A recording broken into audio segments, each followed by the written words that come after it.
다음 주 22일부터 2차 민생회복 소비 쿠폰이 지급이 됩니다. 상위 10%를 제외한 90%에게 10만 원씩이 지급될 예정입니다. 벌써부터 그 스미싱 주의보가 울리고 있죠. 뭐 정부에서도 마찬가지고 그런 알림들이 많이 오고 있습니다. 여러분 특히 이 스미싱에 각별히 주의하셔서 피해를 입는 일이 없도록 미리미리 좀 대비를 하셔야 될 것 같습니다. 자, 2차 민생회복 소비 쿠폰이 지급되는 이 시점에서 일부 지자체들이 이제 이 소비 쿠폰 외에 추가의 민생 지원금을 지급하고 있습니다. 이와 관련해서 뭐 여러 가지 좀 논점들이 생기는 것 같습니다. 어떤 데는 이제 지급을 하고 어떤 데는 또 안 하고 이런 차이도 있는 거고요. 여러 가지 좀 이러저러한 얘기들이 있는 것 같아서 오늘 소정섭의 시사쇼 첫 번째 순서에는 이 민생 회복 소비 쿠폰 외에 지자체에서 민생 지원금 뭐 이름은 다 다릅니다. 그것들 지급하는 실태 또 그와 관련돼서 제기되는 논란 이 문제를 좀 다뤄볼까 합니다. 자, 재정 자립도가 뭐 높으면 문제가 없겠죠? 그렇지 않기 때문에 이러저러한 또 얘기들이 나오고 있는 겁니다. 자, 먼저 올 들어 이 민생지원금을 정부가 지금 주는 거 외에 추가로 지급을 했거나 지급할 예정으로 있는 지자체들이 대략 어떻게 되는가 한번 좀 실태부터 한번 알아보겠습니다. 자, 민생지원금을 지급했거나 추진 중인 시군 현황. 아마 이 시군 제가 지금 이 만든 표 외에도 추가 또 다른 시군이 있을 수가 있습니다. 일단 언론 보도를 종합해서 파악한 이런 결과 한번 쭉 살펴보겠습니다. 전남 영광군 50만 원 지급할 예정입니다. 예정. 기타란에 보면 1월 달에도 50만 원 지급 이렇게 돼 있잖아요. 영광군에 같은 경우는 전국 지자체 중에 이번에 50만 원을 추가로 지원하게 되면 정부 지원금 외에 100만 원이 추가로 지원되는 겁니다. 영광군이 전국 지자체 중에 추가 지원금을 가장 많이 지원하는 곳이 전남 영광군. 여기 발전소가 있는 곳이죠. 여기서 가장 많이 플러스 100만 원 지급한다. 오늘 여러분 아마 뉴스 보셨을 겁니다. 영광군 50만 원 지급한다라는 뉴스, 뭐 제목은 다 기가 막히게 클릭할 수 있게들 해놨던데 내용 들어가 보면은 50만 원 그리고 부안군 30만 원 이런 뉴스들 오늘 많이 나온 거 아마 보셨을 겁니다. 자, 영광군 그렇고요. 화순군도 10만 원 지급할 예정이고 장흥군은 20만 원 지급할 예정이고 전남의 보성군이라든지 30만 원 보성군은 올 1월 달에 벌써 지급을 했습니다. 고흥군도 마찬가지고요. 30만 원. 또 곡성 20만 원, 구례 20만 원, 진도 20만 원, 완도 20만 원, 해남 20만 원. 주로 이제 전남 쪽에 이 지자체들이 이미 여기는 이제 추가로 지급을 한 곳입니다. 한평도 마찬가지고요. 나주시 무안군도 그렇습니다. 여기는 올 초에 이미 저만큼을 플러스로 더 지급을 했다라는 겁니다. 자, 고창군과 부안군 여기는 이제 이번에 추석 전에 지급을 합니다. 20만 원, 30만 원 이렇게 지급을 하고 거제시도 지금 지급을 하려고 하는데 이건 아직 결정이 안 됐습니다. 진행 중인 상황 이따가 좀 설명드릴 거고요. 충북 제천시도 이제 지급을 하려고 하는데 이게 이제 여러 가지 좀 내부에서 논란이 있는 그런 상황이거든요. 지금 이렇게 보면은 지급했거나 현재 지급하려고 추석 전에 지급하려고 추진 중인 시군들 보면 꽤 됩니다. 전체적으로 전남 지자체들이 특히 많다. 나머지 이제 경남과 충북, 제천 정도거든요. 자, 여기 표에서 재정 자립도 여러분 한번 보십시오. 재정 자립도. 이게 이제 이 논란의 한 포인트인데 재정 자립도가 영광군 11.7% 해서 쭉 보시면 뭐 10% 이하인 지자체들도 많습니다. 고흥도 7.1%, 완도 7.2%, 한평도 마찬가지고요. 이렇게 이제 지자체의 재정 자립도가 30%, 40% 뭐 않거든. 넉넉지가 않다라는 거죠, 한마디로. 예, 그런 상황에서 추가로 이제 민생지원금을 지급을 하기로 이렇게 하다 보니까 이러저러한 좀 논란이 일고 있는 겁니다. 영광군의 경우는 지난 설 때 1인당 50만 원씩 지급을 했고, 이번 추석도 앞두고 5만 500명 정도에게 50만 원씩 한 250억 정도, 이 정도 돈을 풀어서 지급을 한다고 합니다. 화순 같은 경우는 화순군 민생안정지원금으로 1인당 10만 원씩 10월 31일까지 화순사랑 상품권으로 지급할 예정이고요. 보성 같은 경우는 뭐 보성사랑 지원금 이런 명목으로, 또 고흥은 고흥사랑 상품권 이런 명목으로 이미 다 지급을 올 초에 했습니다. 이게 이제 지역마다 뭐 영광 50, 또 어디는 20, 어디는 30, 또 10만 원 이런 식으로 이제 다 차이가 있고 안 주는 곳이 훨씬 많죠. 이게 재정의 차이가 있고, 그러다 보니까 지역마다 편차가 크고, 또 그 지자체장의 어떤 이 민생지원금을 보는 생각, 이것에 따라서 어디는 이걸 또 지급을 하고, 어디는 이것도 어차피 빚내서 하는 건데 이건 좀 아니다 해서 지급을 안 하고, 이런 식으로 이제 차이가 있습니다. 어쨌든 좀 특징적인 것은 전라남도 쪽에 이 지원금, 추가 지원금이 유난히 좀 많다. 그래서 저 지역 언론에서도 제가 좀 살펴보다 보니까 이게 조금 문제가 있는 것 아니냐, 이런 언론 보도들도 좀 나오고 합니다. 자, 첫 번째는요, 문제가 좀 논란이 제기된 게 이 형평성 문제입니다. 형평성.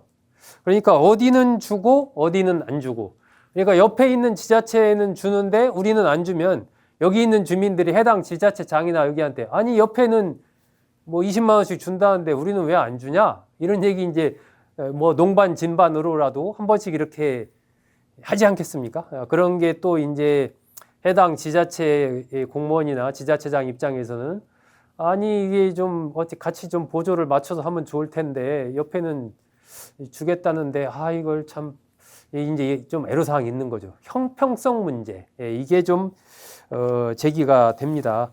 그러다 보니까 이 전남의 경우에 한 도의원이 그런 또 문제 제기를 했더라고요. 이게 일부 시군에서만 지급돼서 정책의 보편성이 부족하니까 전체 도민이 다 받을 수 있도록 전라남도 전체를 지원금을 지급하면 어떠냐, 이렇게 또 확대해서 지급을 해야 된다라고 이 박형대 진보당 도의원인데요, 이렇게 또 주장을 했더라고요. 그러니까 결국 이게 이제 형평성 문제가 제기가 되다 보니까 이게 뭐 최소한 도 전체적으로라도 그냥 똑같이 주면 어떠냐, 도 안에서도 이제 지자체별로 다 차이가 있고 하다 보니까 여러 가지 좀 그런 논란 이런 게 생기다 보니까 이런 주장까지 나오게 되는 거죠. 자, 두 번째는 이 재정 문제입니다. 역시 재정 문제. 이게 지금 아까 보셨겠지만 표에서도 이 지자체별로 상당히 그 금액의 차이가 쭉 있습니다. 그러다 보니까 또 지자체의 그 재정 자립도 이런 것들이 이제 이 차이가 있다 보니까 이게 좀 뭐 10%도 안 되는 재정 자립도가요, 어려운 그런 상황인데 지금 민생지원금을 추가로 해서 또 뭐 안정기금이나 이런 걸 끌어다가 민생지원금을 이렇게 준다는 게 이게 좀 맞느냐 하는 것에 대한 문제 제기가 좀 있는 거죠. 이게 뭐 살림이 넉넉하고 남아 돈다면 같이 나누는 차원에서 할 수도 있겠다 싶지만, 그렇지 않은 상황인데, 재정 자립도가 넉넉하지 않은 상황인데 이게 추가로 정부가 주는 것 외에 추가로 주민들에게 민생지원금을 준다는 것은 이건 좀 어떻게 보면 재정을 너무 쉽게 사용하는 것 아니냐, 이런 얘기 뭐 충분히 나올 수가 있는 거죠. 자, 이게 두 번째 어떤 논란의 포인트입니다. 세 번째는 뭐냐면, 이게 내년에 뭐가 있죠, 여러분? 내년 6월 3일 제9회 동시지방선거, 지자체 선거가 내년 6월 3일입니다. 내년이 선거가 있는 해거든요. 그런데 지금 지자체에서 민생지원금 돈을 주민들한테 뿌린다. 이게 선거를 앞두고 이게 좀 선심성 재정 지출 아니냐, 이런 이제 비판이 또 나오는 거죠. 이게 이제 논점 세 번째입니다. 여러 가지 선거를 앞두고 있는 상황이기 때문에 또 그러한 재정적으로 넉넉하지 않은 뭐 그런 상황이기 때문에 또 형평성도 다 똑같이 하는 것도 아니고 다 다르게 이렇게 하다 보니까 이걸 둘러싼 좀 논란이 있는 거죠. 이게 지금 아까 표에서 지금 이 오른쪽에 보시는 표, 아까도 제가 말씀드렸지만 해당 지자체들이 대부분 어쨌든 전남 쪽이 많습니다. 그러다 보니까 사실 이 서울이나 이 수도권에서는 저런 부분들이 뭐 예를 들면 마포구는 더 많이 주는데 서대문구는 더 적게 주고 뭐 이런 게 아니지 않습니까? 예. 뭐 서울은 주고 수원, 인천은 적게 주고 이런 게 아니다 보니까 상대적으로 좀 이슈화가 적지 않나 하는 그런 판단도 드는데, 이 지역에서는 조금 와글와글 하는 게 좀 있는 거죠. 그러다 보니까 이제 지역 언론들도 저런 보도를 하고, 이게 보이지 않게 조금 이 지자체장에 대한, 아니 저기는 주는데 우리는 왜 안 주냐, 약간 그런 것들이 좀 제기될 수가 있는 거죠. 이 부안군, 이번에 오늘 뉴스에 가장 많이 나온 지자체가 부안군입니다. 여러분 오늘 아마 보신 분들 좀 계실 텐데, 민생안정지원금이라는 명목으로 15일부터 17일까지 부안군의 공무원들이 마을로 찾아가서 30만 원이 든 선불 카드를 주민들한테 이렇게 드리는 겁니다. 예, 요거 쓰세요. 이렇게 30만 원씩 이걸 드리는 겁니다. 그래서 10월 31일까지 이렇게 혹시 못 받으면 또 복지센터 방문하면 드리고, 이런 식으로 이제 부안 안에서만 이제 쓸 수 있게 11월까지 쓸 수 있게 이런 형식으로 해서 선불 카드를 30만 원씩 추가로 이제 지금 오늘부터 이제 지금 이미 뭐 많이 지급을 했겠죠. 이 부안 군수 인터뷰한 걸 보니까요, 민생안정지원금의 파급 효과를 확대하기 위해서 마을별로 현장 지급을 실시한다. 이번 지원금이 군민의 생활 안정에 실질적인 도움이 되길 바란다. 이렇게 얘기를 했더라고요. 이 부안 군수, 권익현 군수, 어쨌든 민생안정지원금 내면서 뭔가 이제 군민들한테 도움이 됐으면 좋겠다. 뭐 도움이 되겠죠, 당연히. 30만 원씩 추가로 하고, 이번에 또 2차 지원금 이렇게 하면은 40만 원, 50만 원 되면 뭐 지원이 됩니다. 지원이 되고 군민들한테도 도움이 되는 건 분명하죠. 그런데 이제 그것이 아까 말씀드린 대로 부안군의 어떤 재정 자립도, 그리고 내년 선거가 있는 상황에서의 이런 지자체에서의 이런 민생지원금 이런 지급, 이런 것에 대한 여러 가지 이제 갑론을박이 좀 있는 거죠. 자, 제천시 같은 경우, 아까 제가 처음에 그 설명드리면서 제천시 좀 논란이 있다고 말씀드렸잖아요. 이 민생지원금 지원 조례안, 이 김창규 충북 제천시장이 민생지원금 지원 조례안, 요걸 좀 추진을 했는데 이게 이제 부결됐습니다. 시의회에서 부결이 되면서 좀 이런저런 논란이 지역에서 일고 있는 거죠. 민주당 전 위원장이 이 국민의힘 소속인 이 김창규 시장 편을 들어줬습니다.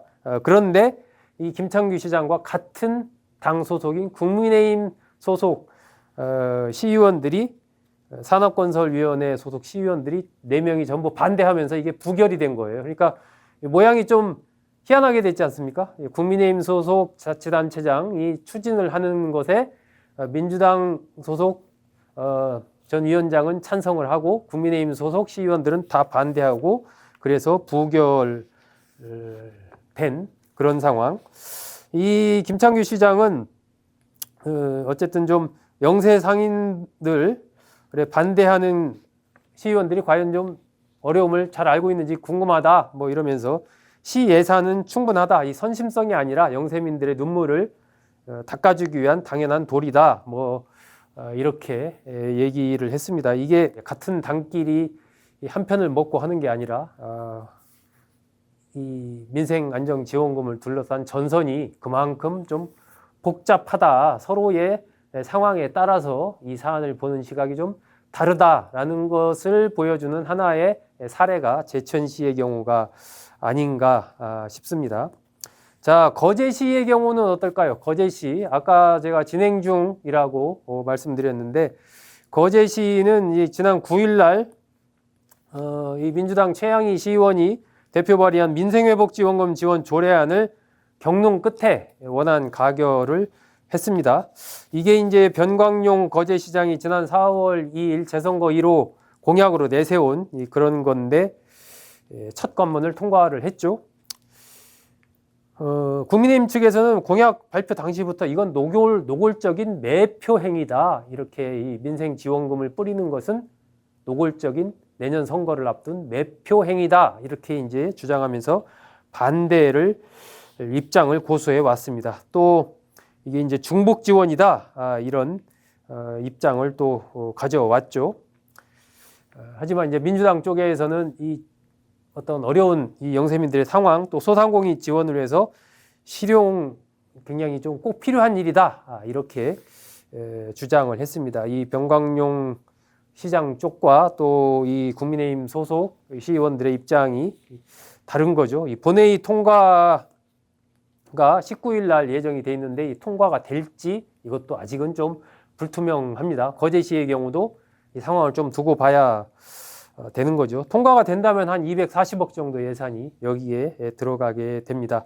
이 돈은 통합재정안정화기금을 이용을 하는데, 이 통합재정안정화기금은 이제 재난이라든지 꼭 필요한 경제 위기 상황이라든지 이럴 때 사용하는 일종의 이제 비상금으로 지자체들이 가지고 있는 이 통합재정안정화기금이라는 게 있습니다. 그것에서 사용을 하는 겁니다. 한 거제시의 경우에 580억 정도 가지고 있는데 그 중에 이제 240억 정도를 이걸로 사용을 하게 되는 건데, 이게 이제 쓰게 되면 매년 원금과 이자를 갚아야 하는 채무성 어떤 그런 자금입니다. 그러니까 다른 지자체들도 아마 그 예산 추가로 지원하는 이 민생안정기원금의 그 예산의 출처가 어디인가, 이런 것이 이제 이런 통합재정안정화기금 이런 데에서 끌어다가 이제 그걸 주는 이런 경우. 그러니까 어쨌든 빚을 얻어서 추가로 지급하는 이런 경우가 이제 대부분인 거죠. 이제 그러다 보니까 그러한 재정 운용이 맞느냐, 지금 상황이 어렵다고 해도 그게 이제 이른바 언발의 물붓기가 아니냐, 이러한, 그리고 이제 내년 선거를 앞둔 지자체장이 선심성 행정을 하는 것 아니냐, 돈을 결국은 국민 세금으로 그 빚을 갚아야 되는 건데 이것이 맞느냐에 대한 어떤 문제 제기들이 계속해서 나오고 있는 거죠. 자, 이 현재까지 제가 말씀드린 것이 이제 민생안정지원금에 관련돼서 지자체에서 추가로 정부가 주는 것 외에 제가 지자체에서 추가로 주는, 또 이미 준 현황 이런 것들을 중심으로 논란이 일고 있는 그 포인트들까지 이렇게 한번 짚어봤습니다.